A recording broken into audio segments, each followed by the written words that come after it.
Ya 24 horas, contándoles también quiénes nos van a acompañar en breve en este espacio. Estará con nosotros Ralph Suástegui en nuestro segmento de entrevistas. Él es el gerente general de la Corporación Nacional de Telecomunicaciones, CNT, para hablar de la situación de esta empresa que cerró el 2022 con cifras en rojo, lejos de cumplir esa proyección de crecimiento, más bien sigue generando pérdidas.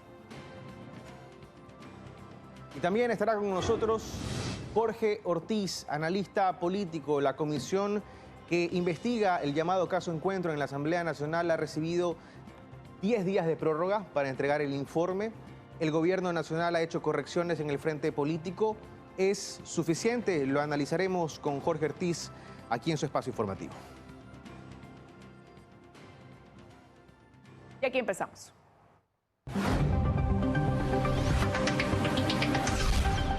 Empezamos contándoles que según las autoridades el balance del feriado de carnaval es en su mayoría positivo, sin inconvenientes. Más de 81.000 vehículos regresaron por el peaje Chongón en la provincia del Guayas tras este feriado de carnaval. La Comisión de Tránsito del Ecuador informó que en cuanto a la gestión operativa de tránsito, hubo 26 detenidos, 101 vehículos retenidos, 7 buses suspendidos y 788 citaciones manuales. De la misma forma, por la terminal terrestre de Guayaquil, cerca de 280.000 viajeros se desplazaron durante estos días de descanso. En el lugar incrementó la llegada de turistas de diferentes destinos, principalmente de las provincias de Santa Elena, Manabí, Los Ríos y otros cantones del Guayas. Se movilizaron más de 2,5 millones de personas dentro de todo el territorio nacional. Las autoridades informaron un balance al respecto. El balance y evaluación del feriado de carnaval, según informaron desde el ECU 911 las autoridades, fue el de una amplia movilización que generó reactivación económica sin inconvenientes mayores. En este feriado se han movilizado por los distintos origen-destino del país 2.485.024. El ECU 911 coordinó la atención de 48.480 emergencias reportadas, lo que significa una disminución del 6% con respecto al año anterior. Con relación a las alertas de videovigilancia tenemos un incremento del 20%. Estas emergencias fueron: fiestas 324, un 48,4% menos que el año pasado. En cuanto a libadores, 4.712, un 32,9% menos. Escándalos 3.498, 15,7% menos.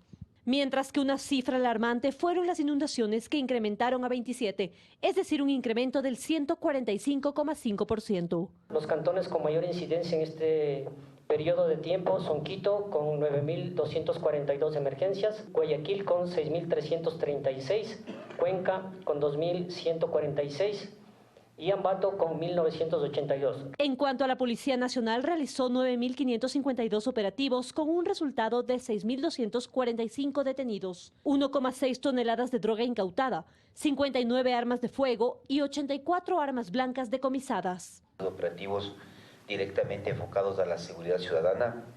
También participó la Policía Nacional en 45 eventos. Este año hemos tenido más del 55% de usuarios movilizados en terminales terrestres.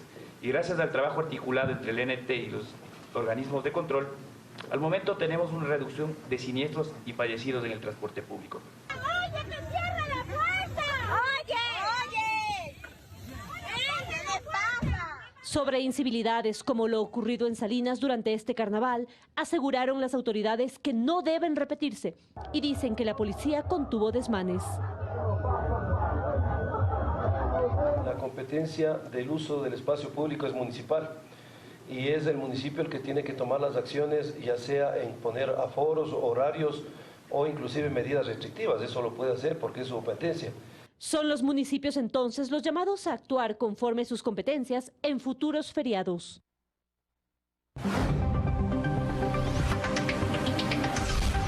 Revisamos otros temas. El Pleno de la Asamblea, con 108 votos, decidió ampliarle el plazo a la comisión que investiga el caso Encuentro para que pueda entregar el informe final. La comisión durante 3 días de feriado tuvo reuniones fallidas, pues los comparecientes no asistieron, entre ellos el presidente de la República, Guillermo Lasso. Veamos más en la siguiente nota. La comisión ocasional que investiga el caso Encuentro tendrá 10 días más para presentar su informe final. El texto debía estar listo el 22 de febrero, pero por nueva información, la comisión hizo el pedido y este martes el Pleno Legislativo decidió ampliar ese plazo. recibido más de 40.000 hojas con información, más de 2.000 contratos de las empresas públicas. También hay que aclarar, colegas legisladores y pueblo ecuatoriano, que no ha existido disposición ni la colaboración por parte del gobierno para esclarecer tanto la corrupción en las empresas públicas como los posibles nexos del narcotráfico. Desde el oficialismo no respaldaron el pedido de ampliación e hicieron varios cuestionamientos al informe. Nosotros no nos vamos a prestar para el manoseo y mucho menos para ese oportunismo que ahora pretenden que en estos 10 días que no traten de estirar la cuerda y mucho menos manoseen la Constitución para justificar un juicio político que saben que no existe, porque responsabilidad alguna hasta ahora no han encontrado. La comisión tuvo 2 sesiones entre sábado y lunes, sin embargo fueron fallidas, pues los comparecientes no asistieron. Se trataba del presidente de la República y de los investigadores del informe policial. Antes del feriado, la comisión recibió a la fiscal general del Estado, quien hizo revelaciones sobre este informe. Dijo que tenía doble reserva de ley y aún así fue difundido, pero la versión que tienen los asambleístas dista mucho de la que tienen en Fiscalía. A la Fiscalía le entregaron el borrador del informe y el original del informe, los suscriptores lo difundieron. Esta comisión en los primeros días de marzo ya tendrá su informe y al menos tienen una recomendación en la mira y tal vez la más importante. Hay varios indicios que apuntan para el juicio político para el señor presidente. Sin embargo, este hecho no constituiría una razón para llevar a juicio político al primer mandatario. Se habla que el presidente, o en este caso el candidato presidente, recibió dinero presuntamente de narcotráfico o otro tipo de fuente de financiamiento, no se ajustaría la causal tomando en cuenta que esto fue antes de la posesión en su calidad de presidente de la República. Mientras tanto, el Frente Parlamentario Anticorrupción también investiga este hecho, presentará su informe esta semana. La diferencia de nuestro trabajo es que incorpora presuntos actos ilícitos desde el año 2010 hasta la fecha. Villavicencio dice que además lo entregarán a las autoridades de control para su respectivo análisis. El presidente de la República, Guillermo Lasso, fue dado de alta después de una intervención quirúrgica por una fractura del peroné en su pierna izquierda. El mandatario recibió el alta un día después de la operación, que resultó exitosa y sin ningún inconveniente. Sin embargo, su recuperación tardará unas 3 semanas, tiempo en el que no podrá asentar su pierna izquierda. Por esta razón estará con su movilidad reducida y deberá usar una silla de ruedas para su recuperación. El jefe de Estado estará en su domicilio, desde donde trabajará y despachará, así lo dio a conocer la Secretaría de Comunicación. Y más noticias en lo político. A través de su cuenta de Twitter, Karen Sichel informó sobre su renuncia al cargo de subsecretaria de Asuntos Regulatorios del Gobierno. Ella se desempeñó como vocera de la consulta popular. La exfuncionaria agradeció al presidente de la República, Guillermo Lasso. Sí, Karen Sichel escribió lo siguiente: para mí fue un honor aportar al debate público. Espero que cada vez más este se nutra con sensatez, honestidad y humildad. Un papel importante desempeñó Sichel. 7:10 de la mañana y 4 fallecidos es el saldo de un deslizamiento en la zona de Payatanga, en la provincia de Chimborazo, el que fue ocasionado por las fuertes lluvias que soportan varias zonas del país. Según el ECU 911, el deslizamiento de tierra cerró la vía principal que conecta a Payatanga, Colta, Riobamba y afectó a viviendas del sector. Se coordinó la asistencia de emergencia con el Cuerpo de Bomberos, Policía Nacional, Gestión de Riesgos y maquinaria de los GATS provinciales para la limpieza de la vía. Y varios sectores de Guayaquil, Guayas y Santa Elena permanecieron también inundados debido a las lluvias, un aguacero que inició la tarde del lunes y duró alrededor de 18 horas y que evidentemente causó graves afectaciones. Hasta en Salinas, que uno de los balnearios más concurridos en este carnaval, también se sintieron las afectaciones. Además, ahí también soportaron fuerte lluvia durante varias horas, Carlos. Ciertamente las lluvias en el litoral ecuatoriano se mantendrán hasta hoy, según el INAMI, que sostiene que las precipitaciones son normales en esta época del año. Los vientos también son favorables para que estas tempestades se produzcan. Todavía tenemos invierno para largo. Y como decíamos, de hecho, ayer en la noche comenzó a llover en Guayaquil y continúa esa lluvia, ¿no? Y fue con tormenta eléctrica, eso ya ha disminuido, pero sin embargo, a esta hora llueve en la ciudad. Seguimos con más información. El INOCAR y la Secretaría de Gestión de Riesgos informan a los ciudadanos que el oleaje continuará. Muchísima atención.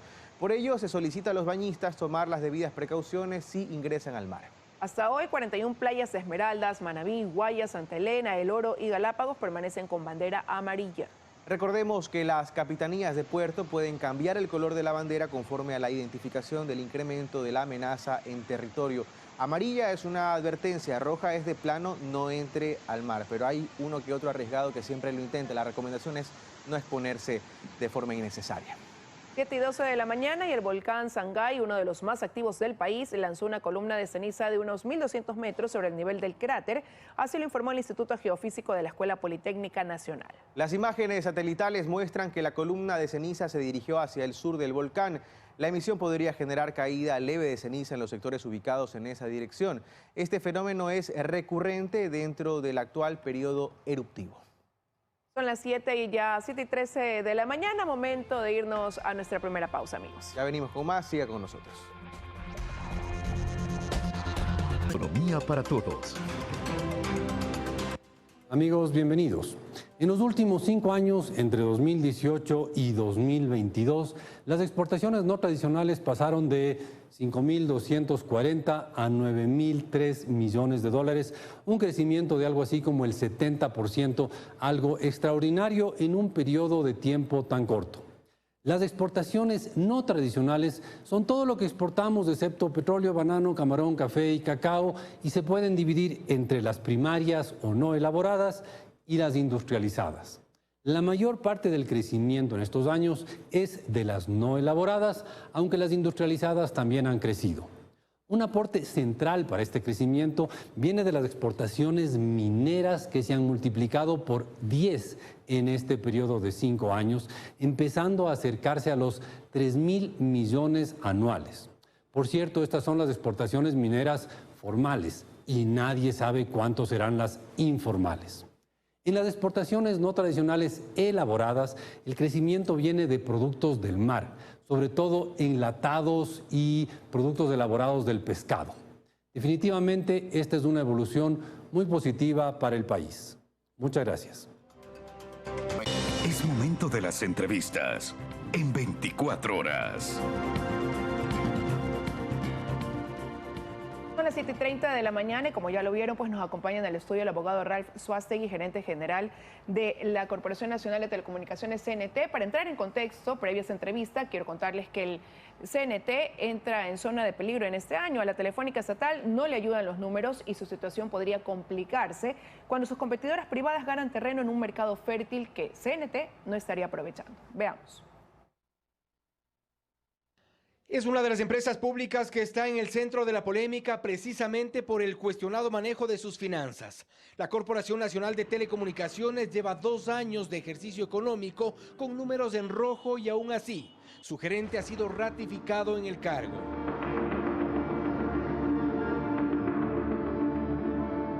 El balance económico de CNT muestra una empresa al menos saludable en 2019 y 2020.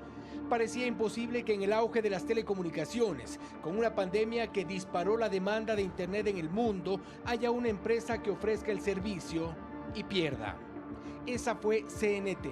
La muestra está en estos números. En 2019 generó ganancias superiores a los 77 millones de dólares. En 2020, 140 millones. Pero en 2021 cayó, menos 20 millones. En 2022 la cosa se puso peor.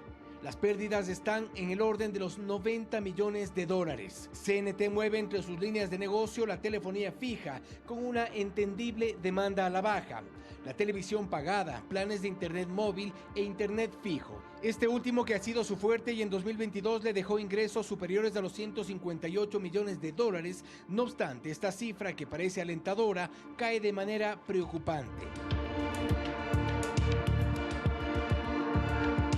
El parque de usuarios de Internet fijo de CNT va a la baja. En 2020 cerró con 844.903 usuarios. En 2021 bajaron a 642.966. 2022, 515.746. Y así, en este mismo rubro, los ingresos en consecuencia con la baja de usuarios. 2020, 230 millones de dólares. 2021 a 201 millones. Y 2022, 158 millones. Y es que uno de los problemas con los que han debido lidiar las últimas administraciones de CNT es el aumento de las deserciones, 146.973 en 2022. A esto se suma que en este mismo año se vendieron 43.500 menos que en 2021. Tratándose de un negocio estratégico como es la comunicación, de un negocio cuya demanda se incrementa día a día en el mundo entero, estos números solo pueden reflejar una ineficiente gestión. La oferta de cobertura de Internet con fibra óptica de la estatal de telecomunicaciones es menor y hay lugares en los que ni siquiera aparece frente a sus competidoras privadas. El resultado, para el 2022 el crecimiento de la empresa fue mucho menor al proyectado a inicios de la gestión. Se estimaban ingresos por sobre los 726 millones de dólares, pero el crecimiento real apenas llegó a 470 millones.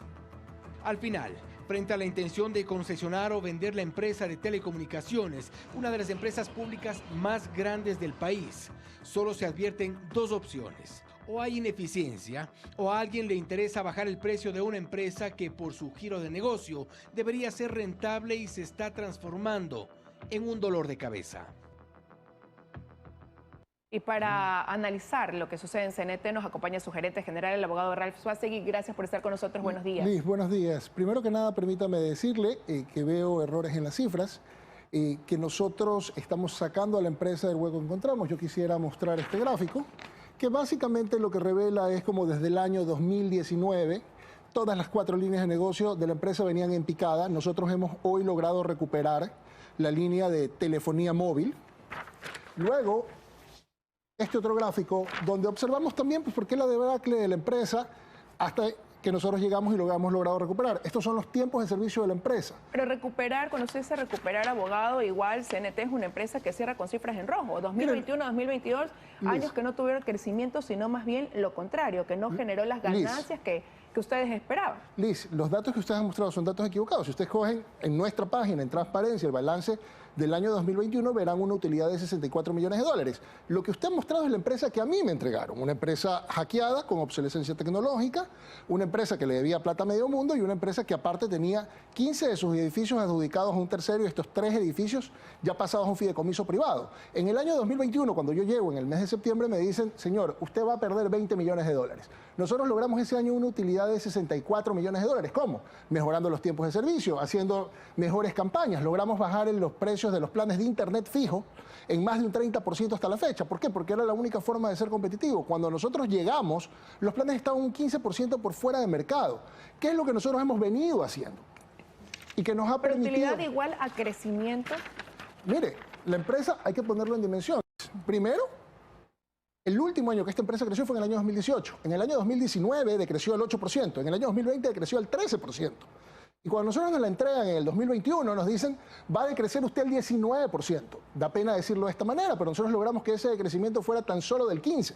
Y cualquiera que sea empresario y nos esté viendo el día de hoy, sabe que lo más difícil en un negocio es revertir la tendencia. Eso fue en el 2021. ¿Y en el 2022? Nosotros hemos logrado revertir la tendencia.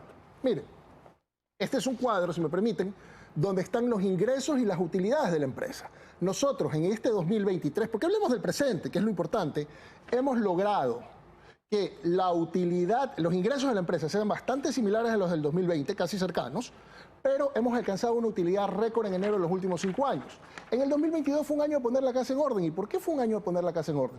Porque hubieron más de 80 millones de dólares en gastos no programados, Liz. ¿Por qué? Porque usted tenía contratistas a los cuales le debía 3 años en servicios críticos de la empresa. Tenía infraestructura crítica de la empresa que no se le había hecho mantenimiento en 5 años y que estaba a punto de colapsar.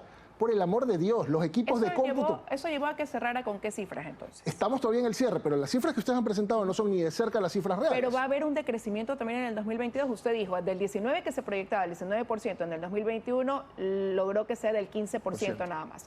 2022, ¿cuál era la proyección y cómo prevé entonces cerrar este año? Cuando usted viene en un camión sin frenos, que es este cuadro, que es este gráfico, pues esta es la realidad de la empresa, estos son números fríos que no mienten, y usted logra hacer esto, que venía usted en picada bajando y luego volver a subir, eso de ahí refleja que hay una gestión y una administración como la que tenemos hoy, que está recuperando esta empresa y está hablando hoy de por fin volver a crecer. Cuando usted le entregan un camión sin frenos, en una pendiente de 45 grados, y usted consigue que esa pendiente se vuelva de 20 y que el camión frene, eso es un mérito. Lo que pedimos es también, y por estos buenos resultados, es que nos ratifican, porque se ve recuperación de la empresa. Eso de ahí descarta entonces aquel rumor que hablaba de una posible quiebra de CNT al no facturar ni la mitad de lo que facturaba en el 2018-2019. Mire, los augureros del desastre siempre les encanta hablar de la quiebra. Es más, hasta tienen el descaro de darles a ustedes números, como un medio tan serio como Telenaciones, números que no son ciertos de una pérdida que, si usted entra a la página oficial de CNT,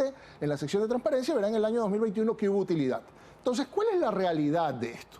La realidad es que nosotros hemos logrado recuperar la empresa. Nos entregaron una empresa hackeada, con obsolescencia tecnológica. Hoy es una empresa, y ojo, para dimensionar esto, las computadoras que usaba la empresa, el 95% tenían entre 7 y 14 años, y aparte de eso, con software no licenciado. Nosotros hemos modernizado todos esos equipos de cómputo. El software transaccional con que se manejaba la empresa viene de la época de Allegro, esa es la realidad de la empresa. Por eso es que la terminan hackeando. Todo eso hemos tenido que recuperar. Hemos tenido que empezar a recuperar también la confianza de los clientes. Y hemos logrado en este proceso de recuperación, no solo de confianza de clientes, acuerdos sumamente importantes. Porque mencionémoslo, de una empresa hackeada, pasar a firmar acuerdos con empresas como Google o Oracle. Ojo, para almacenamientos de datos en nuestro data center, habla de que hemos cambiado las cosas y que lo estamos haciendo bien. Acuerdos que están logrando hoy tener facturaciones adicionales para la empresa y empezar a recuperar esto. Pero no se puede hablar todavía de una recuperación total. Son pasos que va dando a la empresa y usted aquí lo está diciendo de esa manera, pero también se mantiene una desventaja en relación a sus competidoras. Por ejemplo, si hablamos de Internet fijo, CNT tenía quizás la cartera con mayor usuarios, pero no avanza en el tema de fibra óptica mientras sus competidores sí lo hacen. Entonces, ¿cuál es la proyección ahí para continuar en ese camino Luis, de recuperación? Usted no puede arreglar los problemas de 4 años o de 5 años en uno. Nosotros hemos hecho una gestión importante y una vez más, este gráfico para mí es revelador antes de entrar al tema de fibra óptica. Estos son los tiempos de servicio de los usuarios. Tenemos hoy los mejores tiempos de servicio de los últimos 6 años. Hemos logrado recuperar de poco esa parte. En el tema de fibra óptica, este es un problema que debió haber estado resuelto en el 2017, pero yo soy un tipo de soluciones. A mí no me gusta buscar excusas. Y nosotros tenemos un plan de migración agresiva que nos va a permitir en máximo 18 meses tener totalmente solucionado el problema de cobre, de la red de cobre de la empresa, que se lo roban, que es el que genera los malos servicios, que es el que genera también la mala publicidad, porque nuestros clientes de fibra óptica están extremadamente satisfechos con el servicio. Pero cuando usted tiene una empresa con un problema de marca serio, porque pongámoslo en su real dimensión, cuando viene el hackeo, las ventas nuevas de la empresa, es decir, los clientes que ingresaban, se cayeron a la mitad. Y todo aquel que es administrador y todo aquel que es empresario sabe que de los desastres uno no se recupera así, que esto es un proceso. Nosotros hemos logrado venir recuperando esa capa de ventas nuevas. Es más, hemos logrado paliar la salida de clientes. Pero igual usted dice 18 meses, por ejemplo, y eso es bastante tiempo si considera, valga la redundancia, el tiempo en que lo hace una empresa privada, que no tiene que pasar Liz, quizás por todo este sistema burocrático de adquisición y proceso de compra. Liz, lo pone igual en desventaja. Es que no es solamente el tema de desplegar fibra. Nosotros tenemos una infraestructura de cobre muy vieja que viene de la época de Pacifitel y antes. Esta infraestructura de cobre debe ser migrada a fibra óptica. Y para migrar esto a fibra óptica hay un doble trabajo, que es primero desplegar toda la infraestructura, luego sacar ese cobre y luego conectar nuevamente a esos usuarios. Porque no es que usted no tiene usuarios, no es un despliegue nuevo que es mucho más rápido. Al paso que venía la empresa, este mismo proceso que nosotros lo vamos a hacer en 18 meses, probablemente hubiera tomado 7 años. Pero otro dato relevante, en esta administración, después de que esto venía en una caída de picada, porque miren, estos son los números, esto es un indicador que se conoce como el churn, que es básicamente la tasa de deserción de clientes. Las cifras en azul son de enero a junio del 2021. Las cifras en anaranjado son de enero a junio del 2022. Lo que le demuestra es que hemos logrado reducir la pérdida de clientes en todas las líneas. Es más, diciembre y enero, diciembre de 2022, enero de 2021 hemos logrado algo inédito, Liz. Que sean más los clientes que entran a la empresa que los que se van. Esta empresa está en recuperación. Pero ¿y cómo va a mantener los clientes, por ejemplo, también de telefonía, de televisión, por ejemplo, fija, televisión que veo ahí, cuando tiene competencia de plataformas de streaming también? Estamos haciendo una reingeniería total de la línea, porque hay que entender también las nuevas tecnologías. Pero hay una realidad también. Pero eso requiere de inversión. Y la compañía está muy bien financiera. ¿Cómo lo van a hacer? ¿Cómo van a financiar toda esta inversión? Porque la compañía tiene una liquidez importante, Liz. Es más, para que usted lo sepa, para que lo escuchen los augureros del desastre, la liquidez de la empresa con la que cierra el año pasado, que lo han querido pintar como una catástrofe, es mejor con la liquidez que cerró en el 2020, que cerró con las cuentas del banco sobregiradas. Entonces, dimensionemos las cosas y digamos las cifras como son. Esta es una empresa que le entregaron destruida en proceso de continuar su destrucción, y nosotros en poco más de un año hemos hecho maravillas. ¿En qué porcentaje diría usted se ha recuperado la empresa? Mire, yo creo que va a una recuperación de lo que debería ser la empresa. Yo soy el primero en reconocer que hay un camino por recorrer todavía, de alrededor de un 60%. Tiene hoy equipos de cómputos modernos, tiene softwares modernos, tiene, aparte de eso, precios competitivos. Ha empezado a crecer en la línea móvil. Hemos logrado recuperar el parque de la línea móvil, que eso no pasaba, porque hay que ver también los hitos. Usted perdía clientes en todas las 4 líneas de negocio. Hoy, no solamente que hemos recuperado la línea de telefonía móvil y vamos a recuperar la línea de internet fijo, sino que aparte hemos abierto nuevas líneas de negocio en el segmento corporativo. ¿Esto de aquí con la intención, abogado, de privatizar la empresa? Mire, la intención es que la empresa sea eficiente y funcione, porque si usted quiere, le interesa. Pero para privatizarlo no. Mire, si a usted le interesa privatizar una empresa o vender una empresa o concesionar una empresa, la empresa tiene que estar en condiciones para que le paguen lo que vale. Pero lastimosamente la empresa que recibimos no estaba en condiciones.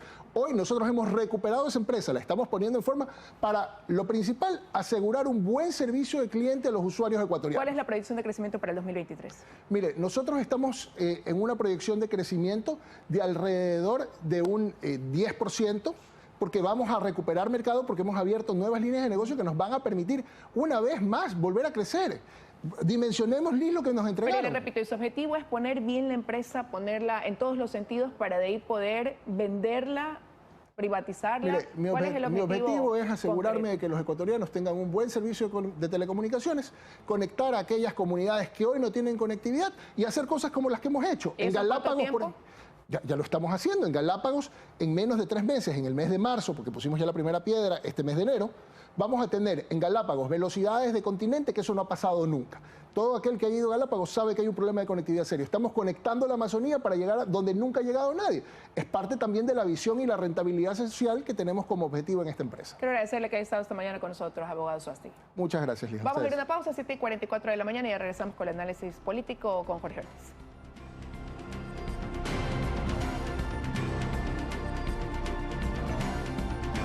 7:48 de la mañana, y le doy la bienvenida a este espacio y los buenos días a Jorge Ortiz, periodista, analista político. Jorge, qué gusto, gracias por estar con nosotros. Al contrario, gracias por la invitación, Liz. Buenos días. Jorge, situación complicada para el gobierno a mitad de gestión, ¿no? Si bien realiza cambios al interior de su estructura, por otro lado, pues se enfrenta a una resolución que tendrá esta comisión que investiga el caso Encuentro y que en 10 días se pronunciará, y todo apunta a la recomendación de un juicio político. ¿Cree usted que habría las causales? ¿Cómo pinta ese panorama para el gobierno? No, sin duda no hay las causales, y es evidente que esa comisión no es una comisión, es un pelotón de fusilamiento. Está todo preparado para declararlo al presidente Guillermo Lasso culpable de cualquier cosa, no importa qué, y instaurarle un juicio político tratando de conseguir los 92 votos para destituirlo. Ahora, el presidente de la República también tiene unas cartas en la mano y puede jugarlas. Creo que hizo unos cambios en el gabinete oportunos, tardíos, debió haberlos hecho mucho antes, pero en fin, los hizo, y hay que darle el beneficio de la duda. Creo que el ministro de Gobierno ha empezado bien, es un hombre, según parece, yo no lo conozco, inteligente, parece que es un hombre además dinámico, que entiende bien el panorama, que sabe lo complicado que está el gobierno, que sabe la agresividad de sus 3 grandes adversarios, Correa, Nebot e Issa, que están juntos y revueltos, dispuestos a tumbarlo. Y también hay un nuevo secretario de la administración que es un hombre agrio, pero que es un hombre que pues no intenta ser simpático, sino ser eficaz, y yo creo que puede ser un buen cambio. Ahora, no basta con el cambio de nombres, el presidente tiene que cambiar de actitud, tiene que convertir ese equilibrio en las cuentas fiscales que logró en estos casi dos primeros años de mandato, convertirlos en bienestar de la gente, y eso es urgente. Eso quiere decir, Jorge, que más allá de estos cambios, de haber alejado su círculo cercano, lo que ha logrado hasta ahora debería traducirlo en obra social, educación, salud, seguridad. Exactamente, y obra pública. La gente se deslumbra mucho por la obra pública, además de que la obra pública tiene un efecto muy importante de generar actividad económica, genera empleo, mueve el dinero. Eso es muy importante. El presidente ha sido muy cuidadoso en cuidar las cuentas fiscales. Está bien, valga la redundancia, cuidadoso y cuidar, pero ha logrado un equilibrio de las cuentas fiscales, ha logrado significativamente la economía, pero eso no se ha traducido hasta ahora en mejoramiento de los niveles de vida de la gente. Hay gente que está muy necesitada, hay gente que quiere ver que el país se reactiva y el presidente de la República tiene que tomar las medidas necesarias para hacerlo. Ahora, empezábamos analizando este escenario de la Asamblea, de la posibilidad o no de llevar al presidente a un juicio político, pero por otro lado se viene quizás la calentura en las calles. Hay que ver qué decisión toman los movimientos indígenas. Usted mencionaba al señor Issa y eso pudiera resolverse también a finales de esta semana. ¿Qué va a pasar? Y eso cómo colocaría al presidente, ¿no?, dentro de su gestión política. Claro, el señor Issa está necesitando de dar un golpe de efecto político. Sus resultados electorales de la gente que lo sigue a él, es decir, de los comunistas indoamericanos, fueron bastante inferiores a lo que él esperaba. Entonces, en este momento tiene que demostrar que sigue siendo un hombre poderoso, que está en el mismo nivel de Correa y Nebot y que pueden recuperar ese trío con brío que se lanzó contra Lasso desde el comienzo de su gestión. Ahora, tiene que medir muy bien los tiempos porque a mediados de mayo, al 14 si no me equivoco, hay un cambio de las autoridades seccionales. En el año 19, en octubre del 19 y en junio del 22, hubo autoridades municipales, sobre todo en la provincia de Pichincha y sobre todo en Quito, muy complacientes con la violencia y con la agresividad del señor Issa y sus huestes. ¿Podrán las nuevas autoridades correístas, concretamente el señor Pavel Muñoz, que si bien es correísta parece ser inteligente, lo cual muchas veces parecen ser dos elementos incompatibles, pero a pesar de ser correísta parece ser un hombre inteligente y se da cuenta, supongo, que si es que permite que el señor Issa vuelva a tomarse Quito, causar todo el desastre que causó, vandalismo, violencia, incertidumbre, desabastecimiento, pues el señor Pavel Muñoz empezaría muy mal su gestión como alcalde de Quito. Entonces el señor Issa tendrá que calcular bien cuándo se lanza y también, claro, el otro componente de la ecuación, el gobierno. Hasta eso, hasta que el señor Issa tenga preparado el ataque, el gobierno ya habrá tomado 2 o 3 medidas efectivas, concretas, para mejorar la situación de la gente, de manera que la gente esté menos dispuesta a ser tolerante con la agresión que prepara el señor Issa. Y a eso se suma otro escenario, Jorge. Se habla de una posible revocatoria de mandato también como una tercera posibilidad, ¿no?, de cambio de rumbo en el país. ¿Podría ser viable ahora sí una salida como esa? Bueno, en el Congreso, en estos congresos tercermundistas, siempre exaltados, siempre frenéticos, pues se violan todos los procedimientos, no hay un parlamentarismo sólido, convencido. No nos olvidemos que aquí a un presidente de la República lo declaramos loco y lo mandamos a la casa sin un informe psiquiátrico. También podría en ese Congreso, además ese Congreso donde no brilla la inteligencia, donde más bien falta inteligencia, falta conocimiento, falta mesura, sobra botox, sobra exaltación, sobra obediencia a líderes mesiánicos, pues en ese Congreso pueden resolver cualquier cosa, pueden querer destituir al presidente de la República. El presidente de la República, por cierto, ha cometido muchos errores políticos. Su gestión política ha sido muy mala, rayando lo pésimo. Y obviamente ha precipitado su situación, se ha puesto él al borde de la cornisa, está caminando al borde de la cornisa. Ahora, el Congreso va a cometer cualquier barbaridad, va a atropellar toda norma, todo principio, todo procedimiento, quedar los diputados como golpistas destituyéndolo al presidente de la República sin causal o con alguna causal inventada. Lo veremos, en la política ecuatoriana todo es posible, sobre todo lo imposible. Y del lado del gobierno, el presidente Lasso se ha mostrado reacio a usar un as que tiene bajo la manga, que es la muerte cruzada. Quizás ahora usted ve, Jorge, que lo tenga más cercano en su escritorio el papel y la pluma para firmarle en algún momento como recurso de salida ante estos escenarios que hoy enfrenta.